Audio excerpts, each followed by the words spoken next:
By now, I'm sure you've either seen or heard of the Avengers. The comic book slash movie Avengers are quite. There is a scientist who, when angry, turns into a giant green guy with shaggy hair who likes to beat up bad guys. There is an attractive woman in a skin-tight black jumpsuit who is a trained assassin. There is a handsome man with long blonde hair who swings a large sledgehammer very well. There is a guy who is really good with a bow and arrow. There's another guy who, after being frozen for 50 years following World War II, was thawed out and uses a round shield to defeat the bad guys. And last but not least, there is a technologically savvy, snarky guy who has a ball of adamantium in his chest and who flies around wearing an iron uniform. In the first Avengers movie, the adversary was named Loki, and he resembled Satan in word and in deed. All these colorful characters are courtesy of the fertile mind of the late Stan Lee. There were Avengers in the Old Testament as well.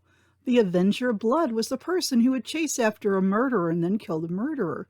If the murder wasn't premeditated, the murderer could escape to a city of refuge, and the Avenger of Blood couldn't touch the murderer there. If the murderer left the city of refuge before the high priest died, however, the Avenger of Blood had every right to kill the murderer. The ultimate Avenger, however, is Jesus Christ himself.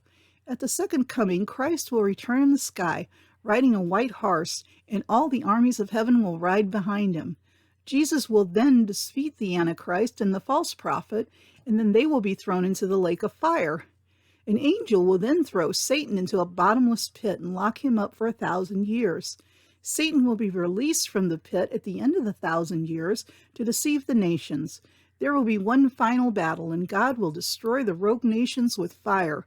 Satan will be thrown in the lake of fire with the Antichrist and the false prophet. Sin and evil will be conquered for all time.